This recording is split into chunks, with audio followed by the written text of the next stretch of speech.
back to my channel. So today, pupunta kami ngayon doon sa Manlangit Nature Park sa Buena Vista. And first time namin pupunta doon. So hindi namin medyo kabisado yung daan. So magtatanong-tanong na lang kami. And tara!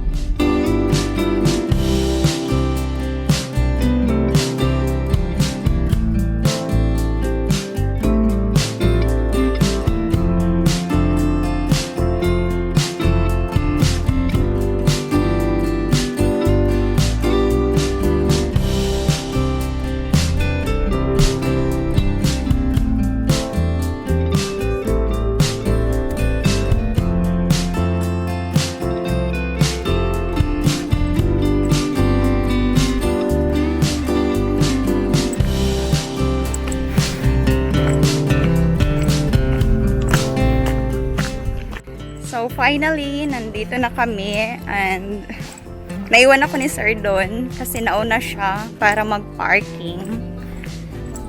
Okay, mag-tour muna tayo dito. Yeah, ang ganda, ang cute. Tapos, oh, look at the view. Ang ganda ng view.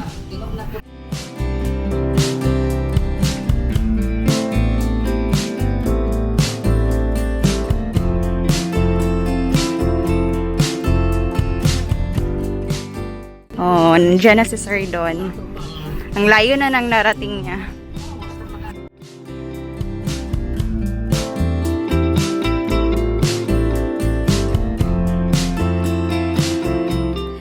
Timing yung pagpunta namin dito kasi walang katao-tao. As in, kami lang talaga yung pumunta dito. Kaya, medyo hindi nakakahiyang mag-vlog. So, yung entrance fee dito ay 210. Tapos, may 100 pesos na consumable food and beverages only.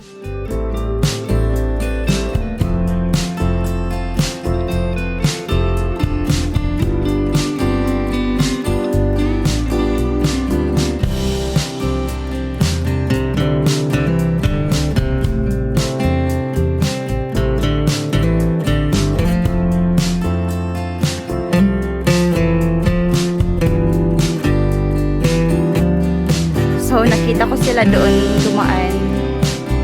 Kaya, hindi ako dadaan dito kasi ang hirap ng daanan. And hindi ako naka-shoes. Nakasandal lang ako. So, try natin doon. Ang layo mo! Ang lakas na ng hangin. Perfect for taking pictures, no? So, let's go!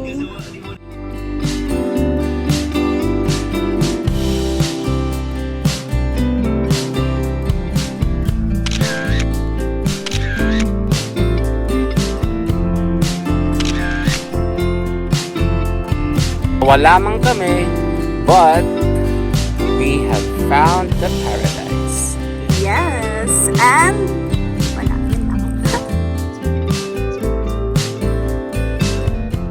careful lang siya dahil malambot yung lupa, no? Yan. Careful lang, Han. Malambot yung lupa. Kaya, ano siya, nakaka-slide. Madulas, I mean. Oo, madulas siya. So, sa mga gustong pumunta dito, I suggest na mag-shoes kayo. Hindi katulad ko na lang, sandal. Kaya, medyo nahihirapan ako. Pero, okay lang. At least, success din. Yan, di ba? Punta naman tayo sa, sa kabila. So, nagugutom na yung kasama ko. Ayan. Sungot na kagmaayo. Kasi may naamoy siyang food doon sa taas. Ang bango daw. Gusto niya nang kumain. Pero wala kaming dalang pera. So, Taste muna. Dahil, May voucher. yeah. Ang ganda. Ang ganda ng view. Diba? And ang lakas ng hangin.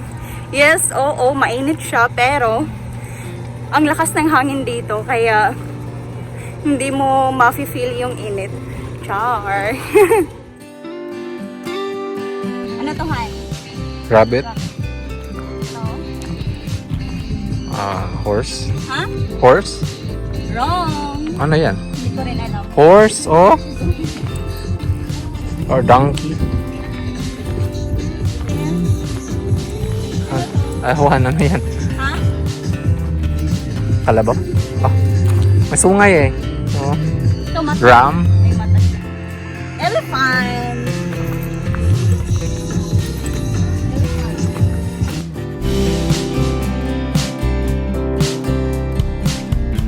Enjoy ka. Yeah, sobra.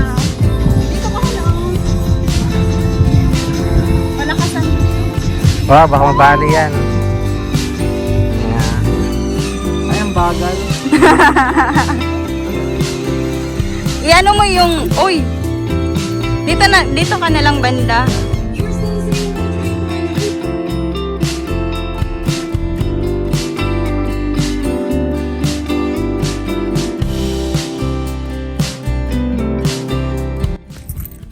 So, punta tayo dun sa may ostrich. Uy, alam mo ba na mas mabilis yung ostrich kaysa sa horse sa takbuhan? No, I don't know. O ngayon alam mo na. Tapos, yun lang. Yun lang. Tsaka agresibo sila. Yung So- labas dapat basa-basa i-provoke. Anyway, let's go see the... Ostrich. Okay.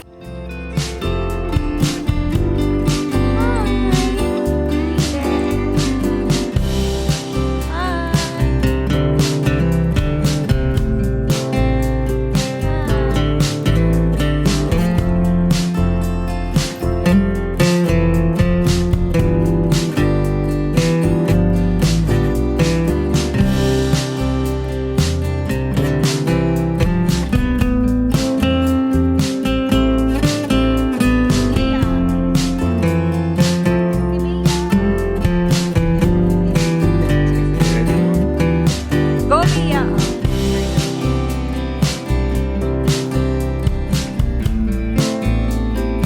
So we're done. And I'm famished. yan, i-consume na namin yung Lahat ng energy. Pero, lang. i-consume na namin yung 100 pesos.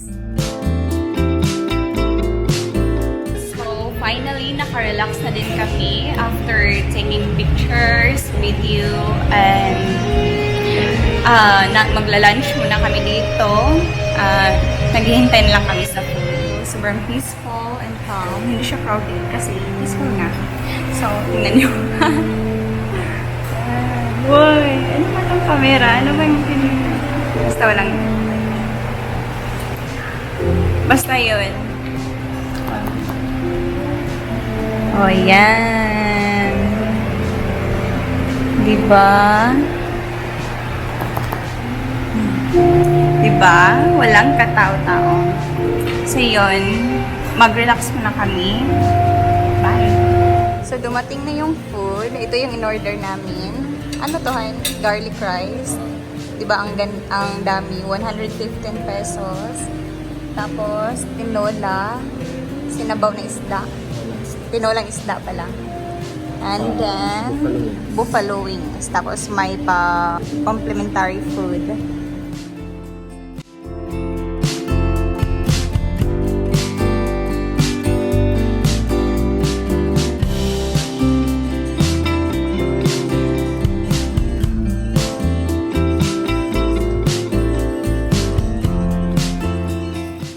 Hi everyone! So, nandito kami ngayon sa kanilang gazebo, which is ang sobrang lakas ng hangin dito, and dito muna kami nagtatambay, nagpapahangin while nakikinig sa OPM music nila.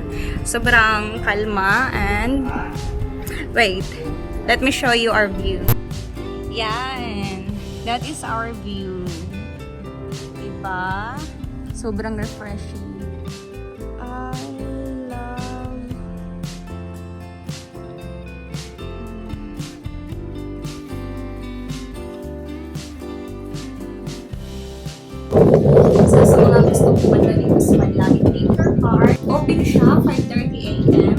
So, sa mga morning person, well, hindi kami morning person kaya medyo late na kami dumating dito. So, sa mga morning person, perfect dito mag-coffee. So, overall experience first ay sobrang accommodating ng staff nila dito and sobrang refresh talaga kami dahil ang daming flowers, especially na I love flowers, I love being with the nature, and also sa mga animal lover, you can also bond with them. So, try and experience.